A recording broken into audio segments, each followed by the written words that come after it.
हाँ जी, very good doing class 9th। तो बेटे आज आपका एक सेल चैप्टर का एक आपका टॉपिक रह गया था, ठीक है। जो काफी बच्चे कह रहे थे कि सर ये बच गया है, ये हमारे स्कूल में करवा दिया, कुछ स्कूल्स में करवाया, कुछ में नहीं भी करवाया। तो उस टॉपिक को भी हम कवर कर लेते हैं। Fundamental unit of life cell chapter number 5, उसका बिल्कुल बेटे लास्ट टॉपिक है। देखो टॉपिक जो है ये थोड़ा आधा अधूरा है आपकी बुक में, ठीक है। तो हम इसका बेसिक जानेंगे पहले। तो टॉपिक क्या है, वो है बेटे सेल डिवीजन के बारे में, कि जो सेल डिवाइड होता है, एक सेल जब डिवाइड होकर ज्यादा नंबर ऑफ सेल बना लेता है, या फिर एक सेल 2 सेल में डिवाइड होता है, फिर 2 सेल फर्दर डिवाइड होते हैं, 4 सेल बना लेते हैं। तो सेल डिवीजन की जो प्रोसेस होती है बेटे, वो 2 टाइप से सेल डिवाइड होता है। एक होता है माइटोसिस प्रोसेस से, एक होता है मियोसिस प्रोसेस से। तो सेल के डिवाइड होने के 2 टाइप्स होते हैं सेल डिवीजन की, 2 टाइप्स से सेल डिवाइड होता है, एक माइटोसिस और सेकंड वन इज मियोसिस। तो सेल डिवीजन पढ़ने से पहले हम ये जान लेते हैं कि सेल डिवीजन का मेन रीजन क्या है, कि सेल डिवाइड होता ही क्यों है, ठीक है। क्या जरूरत क्या पड़ी सेल को डिवाइड होने की, एक तो हम ये जानेंगे। दूसरा, सेल डिवीजन से आप इतनी बात तो आई थिंक समझ ही गए हैं कि सेल डिवाइड होने का मतलब क्या है, कि formation of new cell from the existing cell, कि जो पुराना सेल है वो डिवाइड होकर के नए सेल्स बना लेता है, इसी को हम सेल डिवीजन कहते हैं, ठीक है। तो सेल डिवीजन का सबसे पहला मेन पॉइंट क्या है, कि सेल डिवीजन का मतलब क्या होता है। देखो कि cell divides to form new cell, कि नए सेल बना लेता है। अब हम पढ़ेंगे सर इसका रीजन क्या है, क्यों वो डिवाइड होता है, रीजन ऑफ सेल डिवीजन क्या है। तो हम ये भी पढ़ते हैं sir reasons of cell division, कि क्या रीजन है सेल डिवीजन की। क्या सबसे पहला रीजन है बेटे, growth of an organism. First reason is growth of an organism. देखो ध्यान से, जैसे मान लीजिए ये हमारे पास कोई ऑर्गेनिज्म है, कोई भी एक लिविंग ऑर्गेनिज्म था ये, और इस लिविंग ऑर्गेनिज्म में ये एक सेल था, यानी कि ये सिंगल सेल है, ठीक है। ये पूरा एक ऑर्गेनिज्म था, इस ऑर्गेनिज्म के पास ये एक सेल है। अब यदि ये ऑर्गेनिज्म अपनी ग्रोथ करना चाहता है, यदि ये अपने ऑर्गन्स को डेवलप करना चाहता है, यदि ये अपने साइज को इंक्रीज करना चाहता है, तो क्या करना पड़ेगा बेटे, इस लिविंग ऑर्गेनिज्म को क्या अपना साइज यदि इसने इंक्रीज करना है, ऐसे अब इसका साइज देखो, इस ऑर्गेनिज्म का साइज क्या हो गया, ऐसे इंक्रीज हो गया, तो इसके अंदर ऐसे बहुत सारे सेल्स इसको करने पड़ेंगे, है ना। पहले तो एक ही सेल था तो इसका साइज स्मॉल था, अब जब बहुत सारे सेल्स हो जाएंगे तो उसका साइज भी बड़ा हो जाएगा और इसकी क्या हो जाएगी, ग्रोथ हो जाएगी बेटे, ठीक है। तो ये जरूरी है कि किसी भी ऑर्गेनिज्म की ग्रोथ कब पॉसिबल है, जब उसके सेल्स जो हैं वो डिवाइड होकर न्यू सेल्स बनाएंगे। क्लियर हो गई ये बात। तो सेल डिवीजन एक तो इस बात के लिए भी जरूरी है, किसी भी ऑर्गेनिज्म की ग्रोथ एंड डेवलपमेंट में मदद करता है सेल डिवीजन, क्योंकि नए सेल्स बनेंगे, उसी से उसकी ग्रोथ होगी। सेकंड पर आ जाओ। सेकंड क्या है बेटे, रीजन क्या है, replace of old dead and injured cells. दूसरा ये रीजन है कि सर जो ओल्ड डेड और जो इंजर्ड सेल्स है, जैसे मान लीजिए कोई सेल है, वो अब उस लिविंग ऑर्गेनिज्म में कोई फंक्शन परफॉर्म नहीं कर पा रहा, वो सेल बेचारा बहुत ज्यादा बूढ़ा हो गया, इमेच्योर हो गया है, ठीक है। अब वो इतने ज्यादा मेटाबॉलिक एक्टिविटीज परफॉर्म करने में हेल्प नहीं कर रहा, ठीक है, या हमारी बॉडी में कोई काम का नहीं है, या फिर उसमें कोई खराबी आ गई है, उस इंजरी हो गई है, या फिर हो सकता है कि वो सेल डेड ही हो गया हो। तो उन सेल्स की जगह नए सेल्स कब आएंगे, जब नए सेल्स बनेंगे, और नए सेल्स किससे बनेंगे, सेल डिवीजन से बनेंगे, ठीक है। तो नए सेल्स सेल डिवीजन से बनेंगे और तभी वो पुराने सेल्स क्या होंगे, रिप्लेस होंगे। तो हम उन ओल्ड इंजर्ड सेल्स की जगह नए सेल्स डालते हैं, और नए सेल्स कब आएंगे, तब ये सेल डिवाइड होकर नए सेल बनाएगा। तो एक तो ये है। सेकंड रीजन ये बेटे, पुराने जो सेल्स काम के नहीं रहे, उनकी जगह हमें नए सेल्स लगाने पड़ेंगे, ठीक है। और जो सेल डेड हो गए हैं उनको भी हमें रिप्लेस करना पड़ेगा लिविंग सेल से, ठीक है। ये बात आपने ध्यान रखनी है। अब थर्ड और सबसे मोस्ट इंपोर्टेंट रीजन, ये बहुत ही इंपोर्टेंट रीजन, इसको कहते हैं बेटे फॉर गैमेट फॉर्मेशन।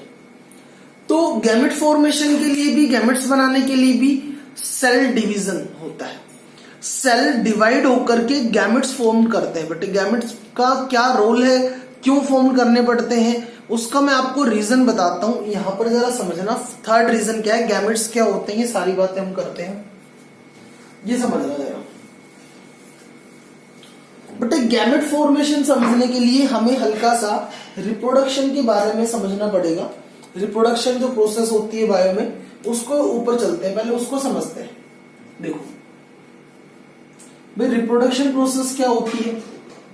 रिप्रोडक्शन का मतलब, हम सिंपली बात करते हैं ह्यूमन बींग्स की। रिप्रोडक्शन का मतलब क्या होता है ह्यूमन बींग्स में, कि भाई एक मेल पेरेंट है, एक फीमेल पेरेंट है। तो मेल पेरेंट फीमेल पेरेंट क्या करते हैं, एक न्यू ऑर्गेनिज्म की फॉर्मेशन कर लेते हैं, है ना। कैसे फॉर्मेशन कर लेते हैं न्यू पेरेंट की, उसका मीनिंग समझना जरा। देखो, रिप्रोडक्शन प्रोसेस के लिए मान लीजिए ये हमारे पास मेल पेरेंट हो गया बेटे, इधर हो गया बेटे फीमेल पेरेंट।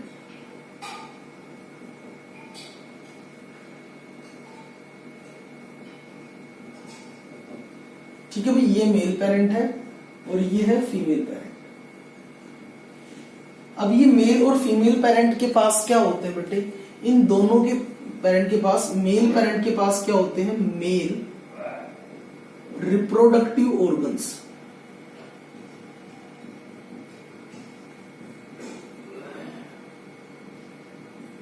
और फीमेल पेरेंट के पास क्या होते हैं, फीमेल रिप्रोडक्टिव ऑर्गन्स।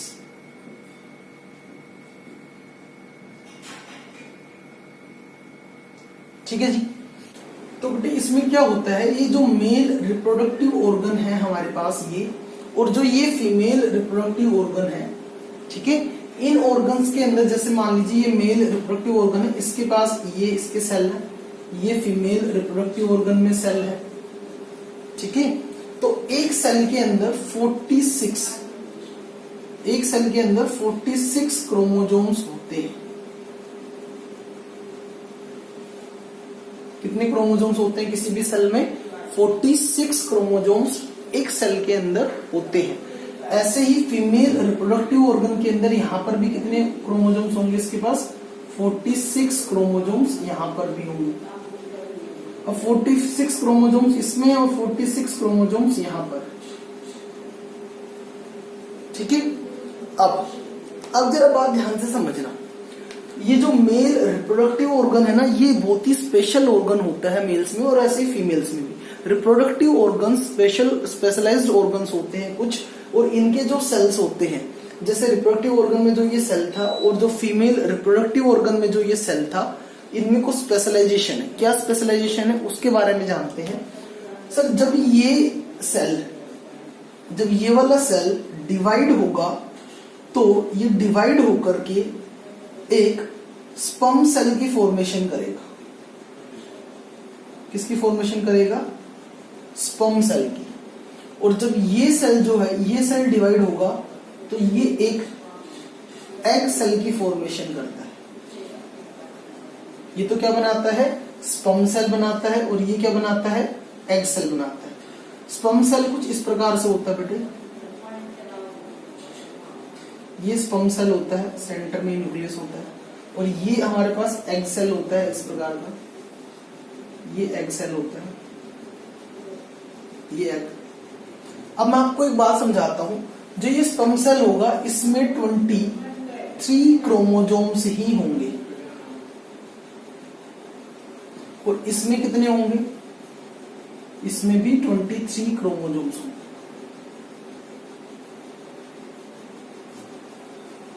अब आप सोच रहे होंगे सर क्रोमोजोम्स क्या होते हैं? तो मैं आपको बता दूं बेटे, मैंने सेल ऑर्गेनेली तब पढ़ाई थी, उससे पहले न्यूक्लियस पढ़ाया था।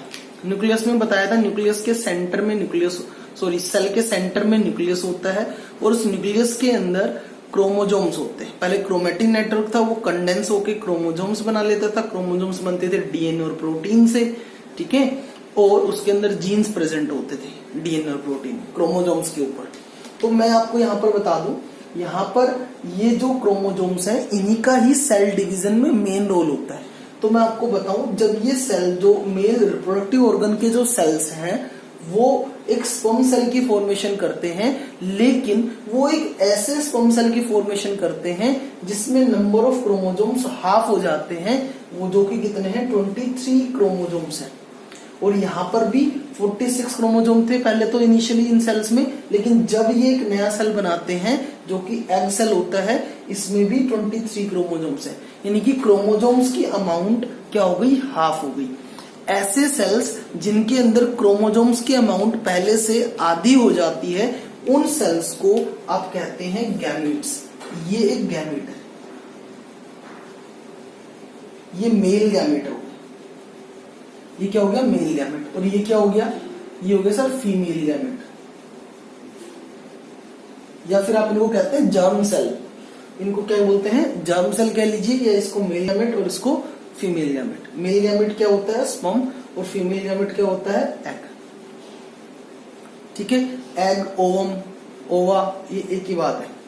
ठीक है बेटे, तो इसका ध्यान रखना है। तो मैंने आपको क्या बताया, ये स्पर्म सेल, ये गैमेट। अब क्या होगा, जब ये रिप्रोडक्शन के टाइम पर ये दोनों सेल, इधर से स्पर्म सेल इधर से एग सेल, जब ये दोनों के दोनों सेल फ्यूज होते हैं, फर्टिलाइज्ड होते हैं, तो ये मिलकर के एक नया सेल बना देते हैं, जिसको आप क्या कहते हैं, जाइगोट। उस नए सेल को आप क्या कहते हैं, जाइगोट। ठीक है, एक बार नीचे का नहीं दिख रहा, नीचे कर देता हूं मैं।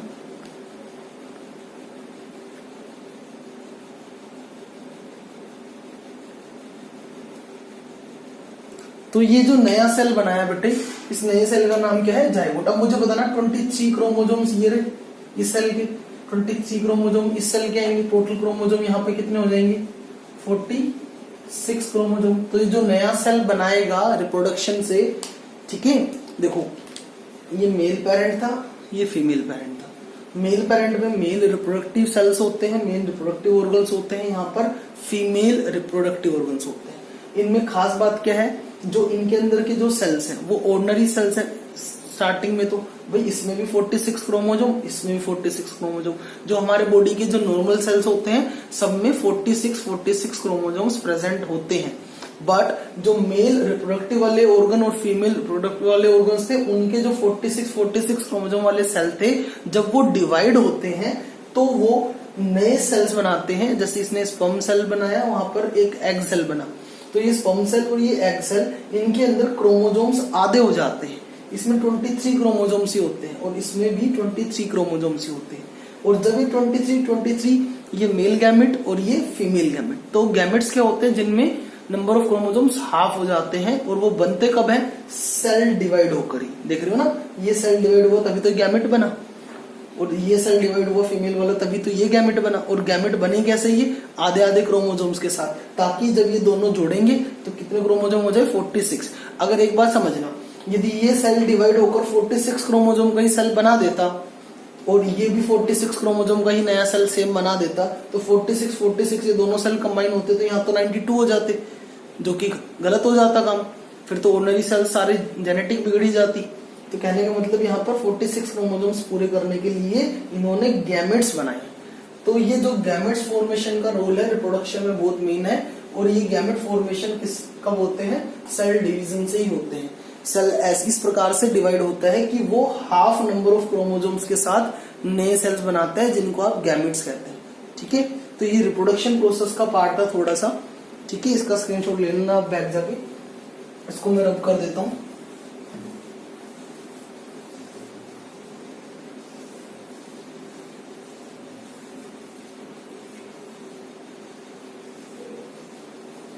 चलो वापस से यहां जो भाई ये गैमेट फॉर्मेशन तो मैंने आपको बताया। सेल डिवीजन से क्या होते हैं, नए सेल्स बनते हैं। नए सेल्स बनाने की क्या जरूरत है भाई, ऑर्गेनिजम्स ने ग्रोथ करनी है।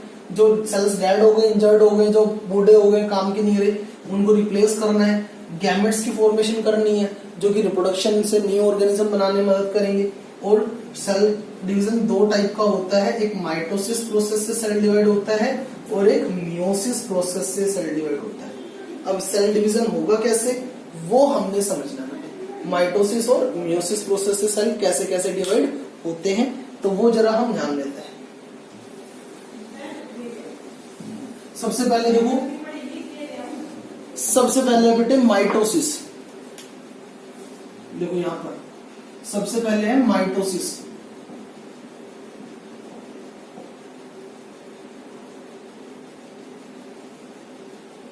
देखो सेल डिवाइड होने का तरीका क्या होता है, पहले तो वो समझ लेते हैं कि भाई सेल डिवाइड होगा कैसे। ठीक है, कि कैसे कोई भी सेल डिवाइड होता है, उसका तो वो समझना पड़ेगा ना मैं कि भाई सेल डिवाइड होता है तो क्या क्या काम होते हैं, सेल डिवाइड की मेनली प्रोसेस क्या है, वो हम समझ लेते हैं पहले। देखो मान लो ये एक सेल है, ये सेल के अंदर न्यूक्लियस है। ठीक है, सबसे पहले तो ये न्यूक्लियस डिवाइड होगा, उसके बाद ये सेल डिवाइड होगा। बॉडी तो बाद में डिवाइड होगी, सबसे पहले न्यूक्लियस का मेन रोल है। अब मैं आपको बताता हूं कुछ इंपॉर्टेंट टर्म्स, वो जरा समझना। जैसे बेटे ये अपने पास एक क्रोमोजोम है, ठीक है, ये हमारे पास एक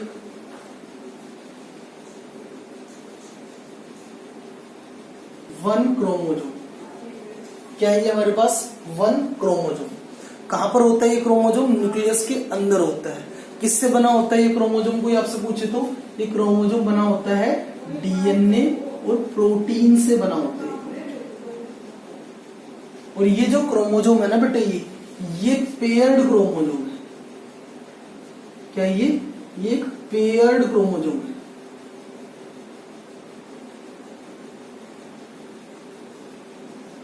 जो पेयर्ड क्रोमोजोम्स होते हैं ना बेटे, उनको हम बोलते हैं सिस्टर क्रोमैटिड्स। जो पेयर्ड क्रोमोजोम्स होते हैं उसको आप क्या कहते हैं? Sister chromatids. जैसे मैं आपको बताऊं, मैंने ये यहां पर बनाया, ये एक सिंगल, ये भी एक क्रोमोजोम है। अब आपको डिफरेंस क्लियर हो जाएगा, ये भी एक क्रोमोजोम है। ठीक है, ये भी एक क्रोमोजोम है, लेकिन ये क्रोमोजोम कैसा है? अनपेयर्ड है। ये कैसा है? अनपेयर्ड, इसलिए इसका नाम क्या है? क्रोमैटिड। इसका नाम क्या है? क्रोमैटिड।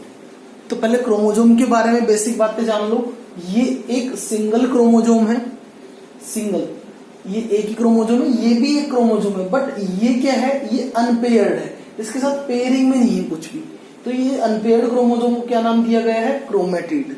ठीक है, और यहां पर जो एक क्रोमोजोम है, ये कैसा है? ये पेयर्ड क्रोमोजोम, ये भी पूरा एक क्रोमोजोम है, ये पेयर्ड है, और ये कैसा है? Sister chromatid. क्रोमोजोम चाहे कैसा भी हो, वो डीएनए और प्रोटीन से ही बनता है। ठीक है, अब सेल डिवीजन के टाइम पर क्या होता है? जब भी सेल डिवाइड होता है ना बेटे, तो उस सेल के अंदर का जो ये क्रोमोजोम है, ये जो क्रोमोजोम है वो अपनी कॉपी कर लेता है। यानी कि ये जो डीएनए है और जो ये प्रोटीन है, ये इसकी अमाउंट बढ़ जाती है, और ये ऐसा ही सेम एक क्रोमोजोम और कॉपी करके एक नया क्रोमोजोम और बना लेता है। और फिर वो क्रोमोजोम्स क्या करते हैं? जो नया क्रोमोजोम बनाया था उससे एक नया न्यूक्लियस डेवलप करके एक नया सेल फॉर्म कर लेता है। वो कैसे होता है मैं आपको समझाता हूं, इसको नोट डाउन कर लेंगे।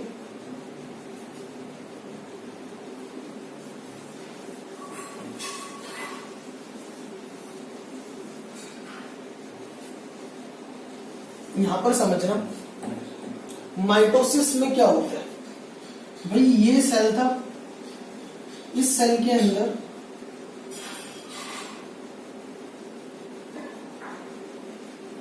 मार्कर चेंज कर लेता हूं।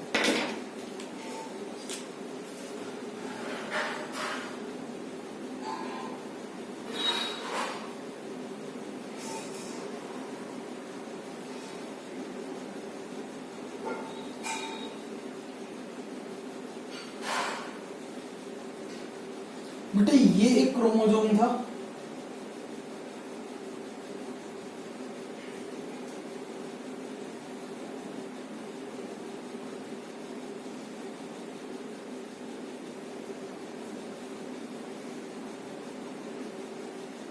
ठीक है, और एक ये क्रोमोजोम। आप मुझे बताओ, ये जो सेल है, इस सेल में कितने क्रोमोजोम्स हैं? दो।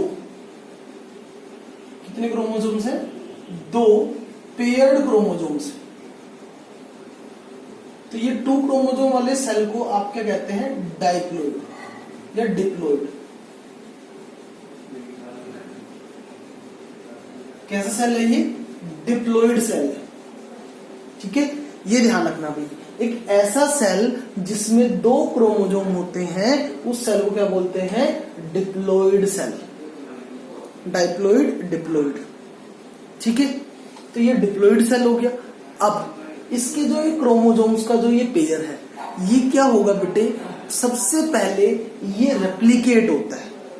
सबसे पहले क्रोमोसोम अपनी कॉपी बनाता है डिवीजन से पहले। ये सेल डिवीजन की हम प्रोसेस पढ़ रहे हैं। सबसे पहले क्या होगा यहां पर? मैंने क्या बोला? Replication of DNA. Replication of DNA and protein. DNA replication of DNA protein का मतलब क्या? मैं सीधा लिख दूं, replication of chromosome. Replication of chromosome का मतलब क्या है यहां पर? कि ये जो क्रोमोसोम्स हैं ये क्या होंगे?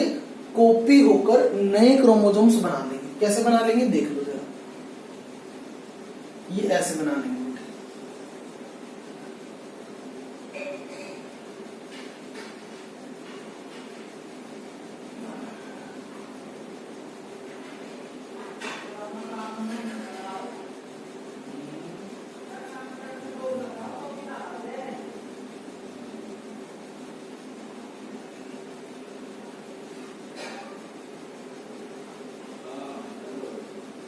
ऐसे तो टोटल कितने क्रोमोसोम बन गए?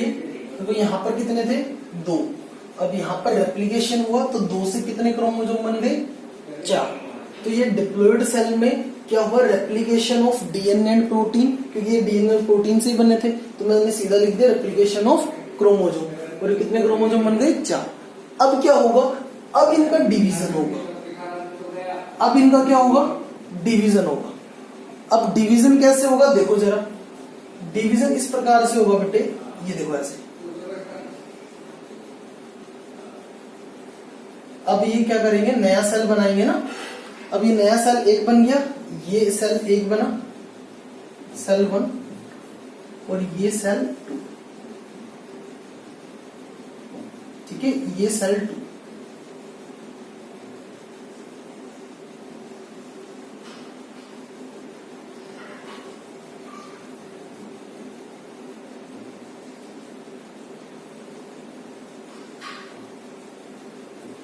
देखो बेटे होता क्या है एक्चुअल में, अब दोबारा समझ लेना इस बात को। ये हमारे पास था पेरेंट सेल। ये क्या था भाई हमारे पास? ये था पेरेंट सेल, जो कि कैसा था? डिप्लॉइड था। क्रोमोसोम कितने थे इसके अंदर? 2।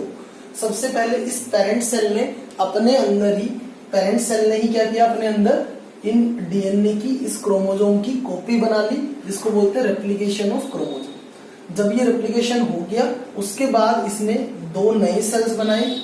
इससे ये डिवाइड होकर कितने सेल्स में टूट गया? 2 नए सेल्स बनाए। अब जो ये दोनों सेल्स नए बने, इसमें क्या होगा?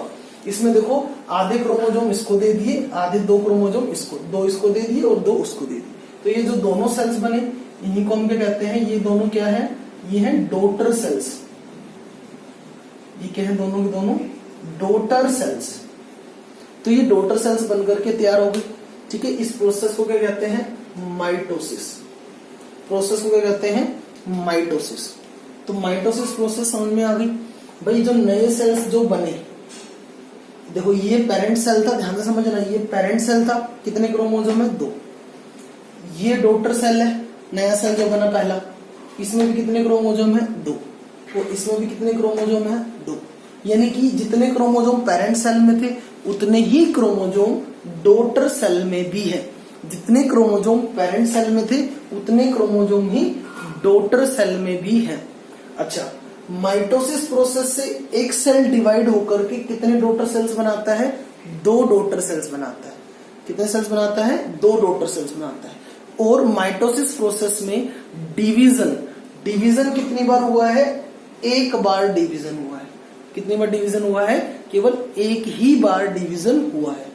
अब बात करते हैं मियोसिस की। मियोसिस में क्या होगा देखो जरा।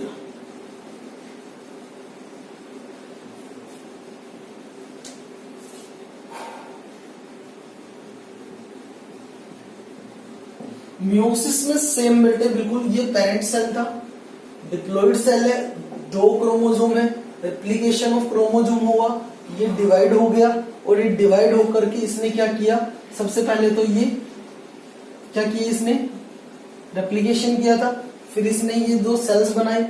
अब इसमें क्या होगा, इसमें एक प्रोसेस और अलग हो जाएगी बेटे, क्या ये भी दोबारा से डिवाइड होगा, ये एक सेल और बनाएगा, ठीक है, जिसमें ये क्रोमोसोम हो जाएंगे एक।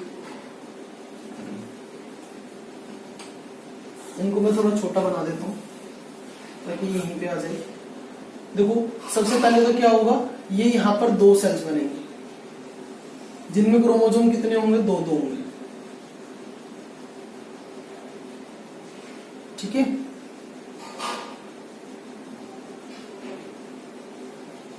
सबसे पहले तो बेटे ये जो रेप्लिकेशन हुआ था डीएनए का, 4 क्रोमोसोम हो गए थे इसमें पेरेंट सेल के अंदर ही, फिर वो डिवाइड हो गया दो दो सेल में। अब क्या होगा, ये फर्दर डिवाइड हो जाएगा,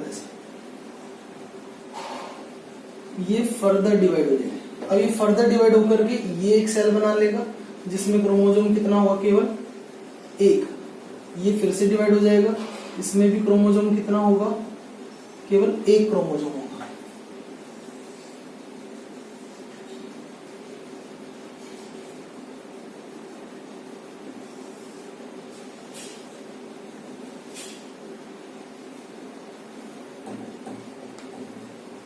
देखो बेटे, तो अब मुझे बताओ यहां पर डॉटर सेल्स कितने बने हैं, 1 2 3 4। डॉटर सेल्स कितने बने हैं, मियोसिस प्रोसेस और माइटोसिस में डिफरेंस क्लियर कर लेना यहीं पे अपना।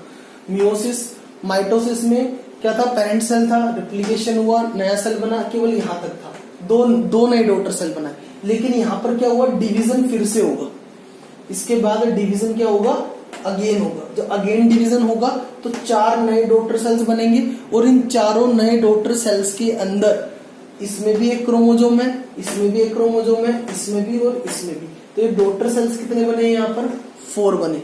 डिवीजन कितनी बार हुआ, एक बार तो यहाँ डिवाइड हुआ, एक बार यहाँ डिवाइड हुआ। डिवीजन कितने टाइम्स हुआ, 2 टाइम्स डिवीजन हुआ। तो मियोसिस में 2 बार डिवीजन होता है, डॉटर सेल्स 4 बनते हैं। माइटोसिस में डिवीजन एक बार ही होता है, डॉटर सेल्स 2 बनते हैं। मियोसिस के अंदर जो क्रोमोसोम है यहाँ पर डॉटर सेल्स में, ये डॉटर सेल था ना, इस डॉटर सेल में क्रोमोसोम एक ही है। पेरेंट सेल में क्रोमोसोम कितने थे, 2, यहाँ पर कितना है, 1। तो इसका मतलब नंबर ऑफ क्रोमोसोम्स क्या हो गई, हाफ हो गए। आप मुझे बताना, यदि नंबर ऑफ क्रोमोसोम्स यदि हाफ हो गए तो ये कैसा होगा, ये एक जर्म सेल होगा, ये एक गैमीट होगा, ठीक है। तो मियोसिस प्रोसेस से क्या बनते हैं, गैमेट्स की फॉर्मेशन होती है। जब भी जो अपने रिप्रोडक्टिव ऑर्गन्स हैं वहां पर के जो सेल्स हैं वो डिवाइड होते हैं मियोसिस प्रोसेस से, और मियोसिस प्रोसेस से ही डिवाइड होकर वो गैमेट्स की फॉर्मेशन करते हैं। गैमेट्स मतलब ऐसे सेल्स की, ऐसे जर्म सेल्स की जिनके अंदर क्रोमोसोम नॉर्मल सेल से आधे हो जाते हैं। तो ये सब गैमेट्स हैं। मियोसिस प्रोसेस से गैमेट्स बन सकते हैं क्योंकि इसमें क्रोमोसोम की अमाउंट क्या हो गई, आधी हो गई। और ये गैमेट्स क्यों चाहिए हमें, क्योंकि रिप्रोडक्शन के टाइम पर ये गैमेट्स जब दोबारा से एक मेल गैमेट फीमेल गैमेट दोनों ज्वाइन होंगे तो दोनों 2 क्रोमोसोम दोबारा बना लेता, ठीक है। तो माइटोसिस और मियोसिस में ये समझ में आ गया, ठीक है। अब इनका हम पढ़ेंगे difference between mitosis and meiosis. इसका एक बार स्क्रीनशॉट ले लेंगे आप लोग, मैं साइड हो जाता हूं। तो बेटा difference between mitosis and meiosis, क्या क्या डिफरेंस हो सकते हैं माइटोसिस मियोसिस में, ये मेन है। यही क्वेश्चन आता है पेपर में, इसी से इनकी डेफिनेशन बनती है। देख लो माइटोसिस मियोसिस में हम पढ़ ही चुके हैं वैसे तो। तुम्हें मुझे बता दो माइटोसिस में कितने सेल, केवल एक बार डिवीजन होता था, है ना। माइटोसिस में अभी हमने पढ़ा एक बार ही जो मेन पेरेंट सेल था वो पहले तो उसका डीएनए का रेप्लिकेशन होता था, और जैसे डीएनए रेप्लिकेट हुआ, कॉपी हुआ, वो 2 डॉटर सेल में डिवाइड हो जाता था। डिवीजन एक बार होता था, मैंने अभी भी ये बात बताई थी, ठीक है, कि 1 सेल डिवीजन ऑकर्स, ठीक है। यहाँ पर कितने सेल कितनी बार डिवाइड होता है, 2 बार। पहले तो जो पेरेंट सेल होगा वो 2 डॉटर सेल्स में बनेगा, और 2 से फिर कितने डॉटर सेल्स बन जाएंगे, 4। तो यहाँ पर डिवीजन 2 बार हुआ, तो 2 सेल डिवीजन ऑकर्स, 2 बार सेल डिवाइड होता है। तो यहाँ पर एक बार सेल डिवाइड होकर कितने डॉटर सेल्स बनाता है, 2 डॉटर सेल्स आर फॉर्म। यहाँ पर 2 डॉटर सेल्स बनते हैं। यहाँ पे कितने डॉटर सेल्स बनेंगे, यहाँ पर 4 daughter cells, 4 new cells are form, ठीक है। यहाँ पे बताना मुझे डॉटर सेल्स कैसे होते हैं, डिप्लॉइड होते हैं। डॉटर सेल्स कैसे होते हैं, डिप्लॉइड होते हैं। डिप्लॉइड का मतलब कैसे होते हैं, यानी कि उसमें दो क्रोमोजोम होते हैं। डिप्लॉइड का मतलब जैसे कि ये एक सेल था और इसके अंदर ये दो क्रोमोजोम का होना, जैसे ये दो क्रोमोजोम, एक क्रोमोजोम दो क्रोमोजोम, दो पेयर्ड क्रोमोजोम, तो ये कैसा है, ये इसको क्या बोलते थे, डिप्लॉइड। ठीक है, अब यहां पर समझना जो डॉटर सेल्स बने थे उन डॉटर सेल्स के अंदर, यदि नहीं दिख रहा है यहां लिख देता हूं दोबारा, ये जो दो डॉटर सेल्स बने थे, ठीक है, इन डॉटर सेल्स के ये डॉटर सेल्स कैसे होते हैं, हैप्लॉइड होते हैं। ये वर्ड पे ध्यान दे लेना जरा, इसको थोड़ा और बड़ा करके लिख देता हूं। डॉटर सेल्स जो बनते हैं वो कैसे होते हैं, हैप्लॉइड।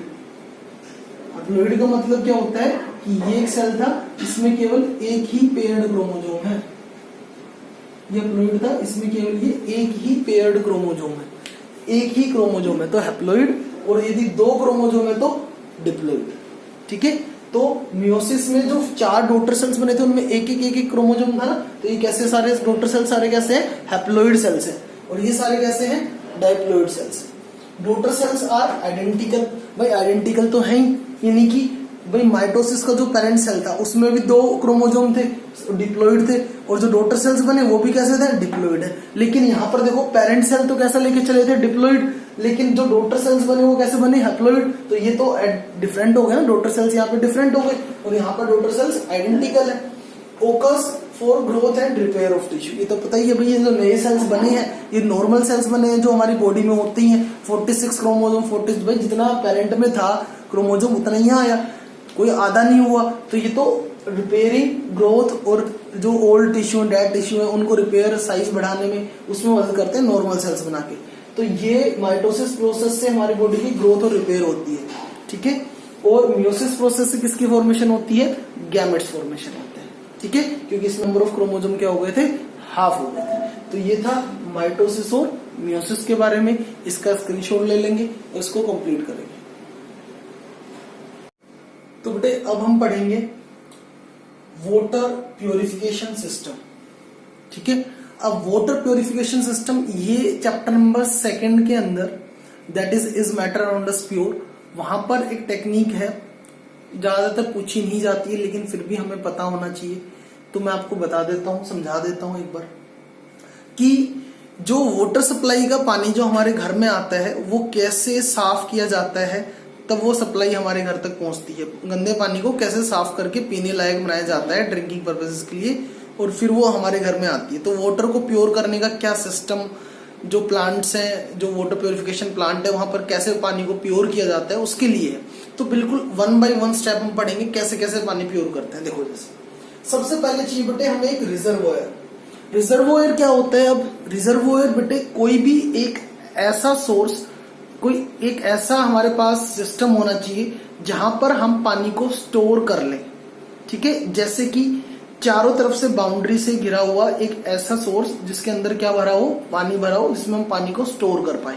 जैसे कि मैं आपको बताऊं, लेक्स, पोन्ड्स, रिवर्स और ओशंस। ओशन भी एक बहुत बड़ा रिजर्वोयर ही माना जाता है जहां पर पानी एनक्लोज्ड है समुद्र के अंदर, ओशन के अंदर, तो वो भी एक रिजर्वोयर है। तो क्या करते हैं सर, सबसे पहले रिजर्वोयर लिया जहां पर हमारा गंदा पानी है, यहाँ पर हमने कलेक्ट कर लिया। ठीक है, फर्स्ट वन, पहला क्या है, रिजर्वोयर। अब सेकंड, इसके बाद क्या लेंगे, इस रिजर्वोयर वाले पानी को हम पास करेंगे, यहां से कहां पर पास करेंगे, सेडिमेंटेशन टैंक। दूसरे नंबर पे क्या आता है हमारे पास, सेडिमेंटेशन टैंक। ये इस टैंक क्या क्या रोल क्या है सेडिमेंटेशन टैंक का, वो हम समझ लेते हैं।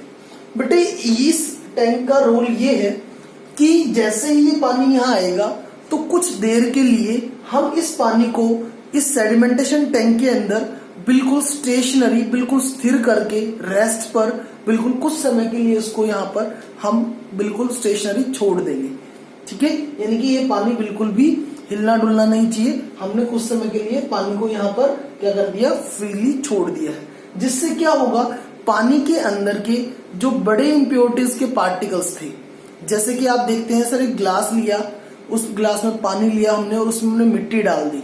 ठीक है, हम जब उसको स्टिर करेंगे तो वो मिट्टी सारे पानी में डिसोल्व हो जाएगी। लेकिन कुछ देर के लिए हम उस ग्लास को रख करके चले जाएं और कुछ देर बाद आकर देखें तो क्या होगा, जो मिट्टी के बड़े बड़े पार्टिकल्स थे वो कहाँ सेटल्ड हो जाएंगे, नीचे मिलेंगे ना सेटल्ड। ऊपर पानी मिलेगा, नीचे वो पार्टिकल्स जो बड़े पार्टिकल्स थे। तो ड्यू टू ग्रेविटी भी कह लीजिए या ड्यू टू हैवी इम्प्योरिटीज, क्योंकि उन इम्प्योरिटीज का वेट जो था ना वो ज्यादा हैवी था, ज्यादा हैवी इम्प्योरिटीज थी, तो वो कहाँ सेटल हो जाएंगे, नीचे। सेडिमेंटेशन टैंक के अंदर जो इम्प्योरिटीज के बड़े बड़े पार्टिकल्स थे ये यहाँ पर कुछ देर के लिए स्टेशनरी छोड़ेंगे, तो ये यहाँ पर कलेक्ट हो जाएंगे। जो ये इम्प्योरिटीज यहाँ पर नीचे कलेक्ट हो गई ड्यू टू ग्रेविटी या फिर due to their larger weight, ये जो कलेक्ट हो गई, इन इम्प्योरिटीज को हम क्या कहते हैं, इनको हम कहते हैं सेडिमेंट्स।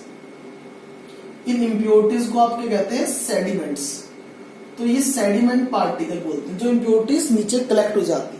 तो सेडिमेंटेशन टैंक का यही काम है, जो बड़े साइज की पार्टिकल्स की जो इम्प्योरिटीज थी, जिनका ज्यादा वजन था, उस कुछ देर के लिए स्थिर रखेंगे, इसको अलाउ करेंगे, इसको स्टेबल रखेंगे सॉल्यूशन, पानी वाले सॉल्यूशन को, तो वो नीचे सेटल हो जाती है। ठीक है, तो इस सेडिमेंटेशन टैंक में हमने ये काम कर लिया, to allow solid to settle. जो सॉलिड इम्प्योरिटीज थी उनको नीचे बैठा देता है, नीचे डिपॉजिट हो जाती है, जिनको आप क्या कहते हैं, सेडिमेंट्स। अब नेक्स्ट फिर बेटे हम पानी को फिर यहां से लेके आते हैं, यहाँ पास करते हैं, इसको हम बोलते हैं तीसरा नंबर का टैंक। ये जो थर्ड टैंक है हमारा, ये जो थर्ड टैंक है that is called loading tank. इसको क्या नाम दिया मैंने, लोडिंग टैंक। अब इस लोडिंग टैंक के अंदर क्या होता है, बहुत ध्यान से समझना, बहुत ही ज्यादा ध्यान से देखो।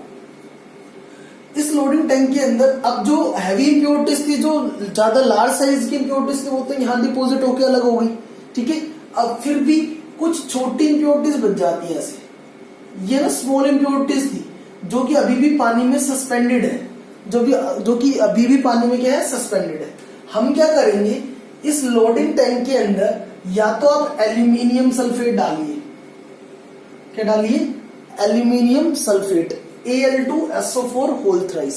इसको क्या बोलते हैं, एल्यूम। क्या नाम लेते हैं इसको, कॉमन नेम क्या है, एल्यूम।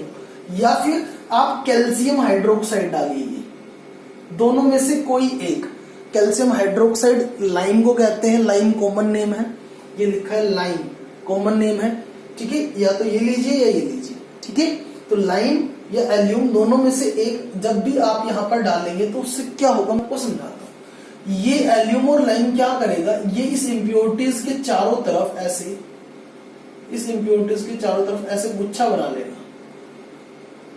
इसको क्या कर लेगा, इंप्योरिटीज को ऐसे कवर कर लेगा। ये इंप्योरिटीज को ऐसे कवर करने से क्या होगा, इसको बोलते हैं कोगुलेशन। ऊपर लिख देता हूं, चलो यही लिख देते हैं, इसको बोलते हैं बेटे कोगुलेशन। यानी कि ये कोगुलेट कर देता है, ये इंप्योरिटीज को क्या कर देता है, कोगुलेट, मतलब उनको भारी बना देता है। जो हल्की इंप्योरिटीज थी ना, जो पानी में नीचे यहाँ पे भी सेटल नहीं हुई थी, तो उनको एल्यूम और ये डालने से, लाइम डालने से उसको चारों तरफ से कवर करके एक गुच्छा सा बना लेती है, उसको साथ चिपक जाती है और उसको हैवी कर देती है, भारी बना देती है। अब जब ये भारी हो जाएगी तो धीरे धीरे ये इंप्योरिटीज कहाँ जाएगी, ये भी नीचे आके सेटल हो जाएगी, ये भी नीचे आके सेटल हो जाएगी, ये भी। ठीक है, तो ये कोगुलेट करके इंप्योरिटीज को नीचे सेटल्ड करवा देते हैं, नीचे जमा कर देते हैं। तो ये कहाँ होता है, लोडिंग टैंक के अंदर। ठीक है, तो क्या लिखा मैंने, to sediments the suspended impurities, यानी कि जो सस्पेंडेड इंप्योरिटीज थी, जो छोटी छोटी, उनको हम सेडिमेंट, यानी कि सेडिमेंट का मतलब हमने यहाँ सीखा था नीचे डिपोजिट करवाना। तो हमने क्या किया, जो इंप्योरिटीज अभी भी सस्पेंडेड रह गई थी, जो छोटी इंप्योरिटीज थी, उनको भी हमने क्या कर दिया, सेडिमेंट्स कर दिया। सेडिमेंट मतलब हमने नीचे सेडिमेंट्स की फॉर्म में यहाँ नीचे डिपोजिट कर लेंगे। कैसे करेंगे, by the help of aluminium sulphate, Al2SO4 thrice, या फिर इसका कॉमन नेम एल्यूम, या फिर calcium hydroxide, common name is lime, इसकी मदद से।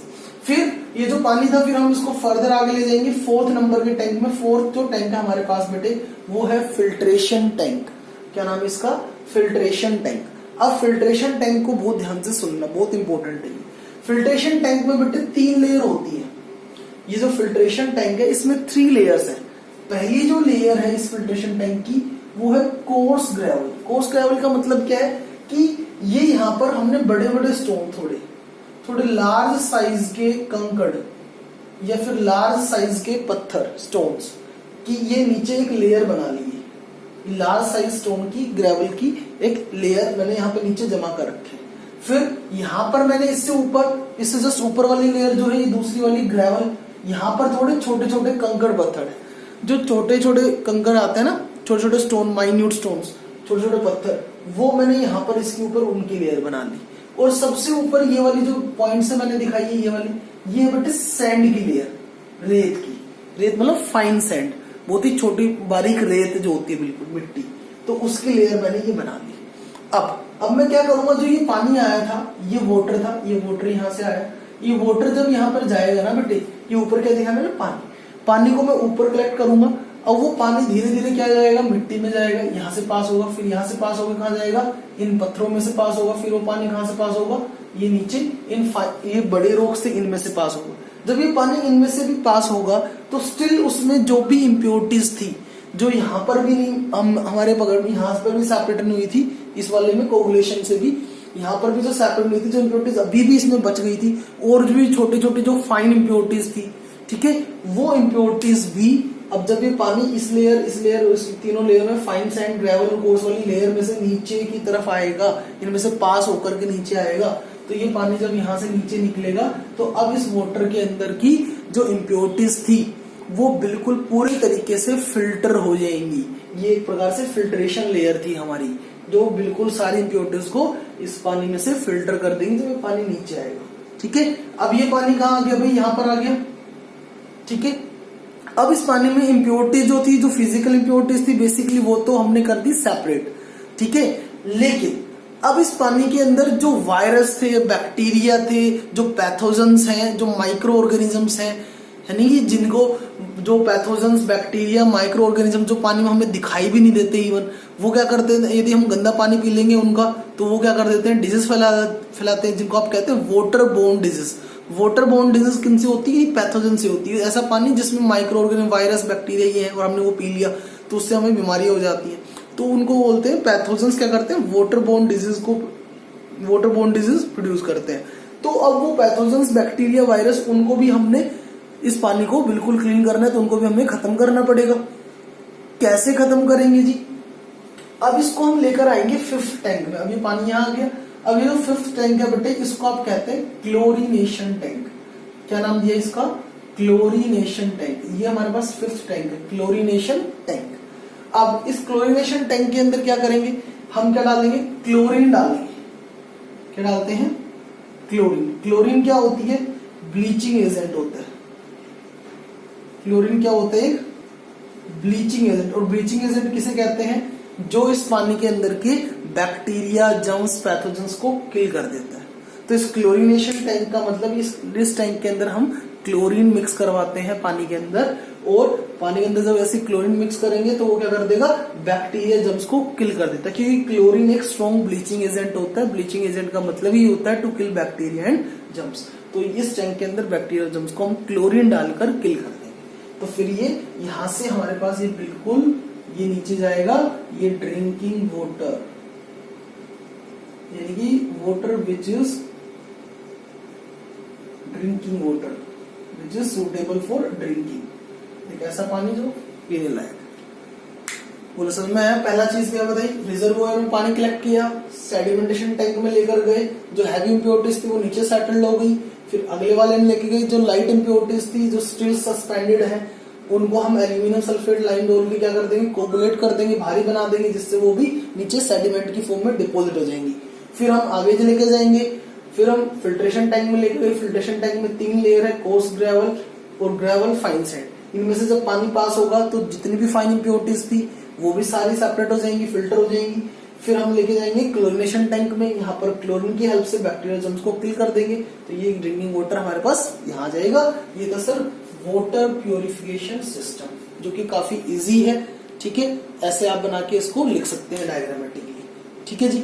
एक था बेटे आपके पास एक सेपरेशन टेक्निक और थी, जिसको आप कहते थे सर क्रिस्टलाइजेशन।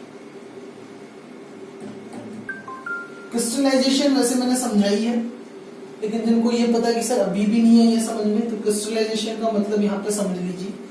क्रिस्टलाइजेशन टेक्निक के अंदर एक्चुअल में करते क्या है भाई, समझना ध्यान से। इसमें हम कैसे मिक्सचर को सेपरेट करेंगे। मिक्सचर को सेपरेट करने की टेक्निक होती है क्रिस्टलाइजेशन। कैसे सेपरेट करेंगे मिक्सचर को, जैसे मैंने ये लिया कॉपर सल्फेट CuSO4। ठीक है, अब कॉपर सल्फेट के अंदर क्या है, काफी सारी इम्प्योरिटीज है। इस कॉपर सल्फेट के अंदर क्या है, इम्प्योरिटीज है, और मुझे इसको क्या करना है, सेपरेट करना है, अलग करना है। कैसे करूंगा अलग? अब ये इम्प्योर कॉपर सल्फेट है। कैसे कॉपर सल्फेट है? इम्प्योर कॉपर सल्फेट है। ठीक है जी।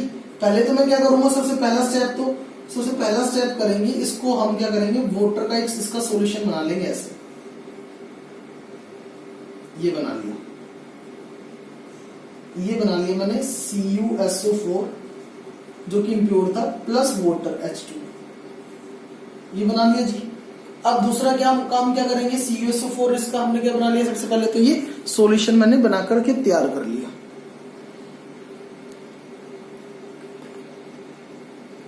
ठीक है जी। ये CuSO4 प्लस वाटर का इम्प्योर कॉपर का मैंने एक सॉल्यूशन बना लिया। अब क्या करूंगा, अब मैं यहां से करूंगा इसको हीट। ये मैंने इसको क्या कर दिया जी, हीट करना स्टार्ट किया। जब मैं इसको हीट करूंगा तो सेकंड स्टेप में क्या होगा, यहां समझना, जब मैं इसको हीट करूंगा तो क्या होगा बेटे, धीरे धीरे जो ये पानी था ये इवेपोरेट हो जाएगा। ऐसे पानी का लेवल कम होता चला जाएगा ना भाई। पहले तो पानी बहुत ज्यादा था, पानी देखो कम रह गया, क्योंकि यहां से क्या हो गया, वाटर जो था वो क्या हो गया, इवेपोरेट। वाटर क्या हो गया, इवेपोरेट। जब वाटर इवेपोरेट हो जाएगा ना बेटे, तो मैं आपको बताता हूं ये क्या बच गया हमारे पास, ये बच गया एक सैचुरेटेड कॉन्सेंट्रेटेड सॉल्यूशन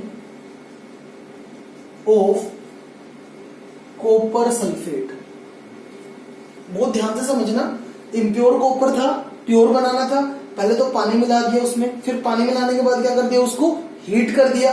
हीट करने के बाद पानी धीरे धीरे क्या हो जाएगा, इवेपोरेट हो जाएगा, और ये जो सॉल्यूशन बचेगा कॉपर सल्फेट का, ये कैसा बचेगा, सैचुरेटेड कॉन्सेंट्रेटेड कॉपर सल्फेट। यानी कि इसके अंदर जो हमारा सोलवेंट था H2O वो धीरे धीरे कम हो गया, तो ये सॉल्यूशन थोड़ा क्या होता रहा, कॉन्सेंट्रेटेड होता रहा, क्योंकि सोलवेंट की अमाउंट धीरे धीरे क्या हो गई, कम, वाटर क्या हो गया, इवेपोरेट। तो अब ये हमारे पास saturated concentrated solution of copper sulphate ये बच जाएगा। अब आप इसको क्या करेंगे, थर्ड स्टेप में फिर आप इस सॉल्यूशन को, इस कंसंट्रेटेड सैचुरेटेड सॉल्यूशन को अब आप कूल डाउन होने के लिए, कूल डाउन यानी इसको ठंडा करने के लिए रख दीजिए। क्या करेंगे, इसको बिल्कुल ठंडा रहने दीजिए। जब ये ठंडा हो जाएगा बेटे, जब धीरे धीरे ये कूल होने लगेगा, ठीक है, टेम्परेचर डाउन जाने लगेगा, तो क्या होगा, जब ये ठंडा होगा तो हमें यहाँ पर कॉपर सल्फेट के ब्लू कलर के क्रिस्टल्स मिल जाएंगे। ये देखो, ये CuSO4 ब्लू क्रिस्टल्स, ये दिख रहा है शायद, मैं नीचे कर देता हूं और इसको देख लेंगे फिर। अब दिख जाएगा। तो क्या करेंगे भाई, सबसे पहला काम, इम्प्योर कॉपर सल्फेट था, उसको प्योर बनाना था। पहले तो उसको वाटर में मिक्स किया, हीट करने पर वाटर इवेपोरेट हो गया, वो सैचुरेटेड कॉन्सेंट्रेटेड सॉल्यूशन बन गया। ठीक है, अब उसको ठंडा होने के लिए रख दिया। जब वो ठंडा होने स्टार्ट होगा तो कूल डाउन होने के बाद क्या हो जाएगा, उसमें नीचे कॉपर सल्फेट के ब्लू कलर के क्या मिल जाएंगे, क्रिस्टल्स। और जो ये वाटर था, जो थोड़ा बहुत पानी था, वो कहाँ डिपोजिट हो जाएगा, ऊपर। ठीक है, जिसमें इम्प्योरिटीज है, और कुछ इम्प्योरिटीज वाटर के साथ क्या हो गई, इवेपोरेट भी हो गई। जो वाटर सोल्यूबल इम्प्योरिटीज है वो वाटर में डिसॉल्व है, और जो इवेपोरेट होने लायक थी, जो वोलेटाइल थी, वो उड़ गई ऊपर, वेपर्स के साथ चली गई। ठीक है, तो ये कॉपर सल्फेट ब्लू कलर के क्रिस्टल्स मिली हैं, ये बिल्कुल क्या है, ये प्योर क्रिस्टल्स है, ये बिल्कुल प्योर कॉपर सल्फेट हमारे पास मिल जाएगा। ठीक है, तो इसी टेक्निक को हम क्या कहते हैं, क्रिस्टलाइजेशन। ठीक है जी, तो ये इतना कर लेंगे बेटे। ठीक है, चलो, thank you so much, bye.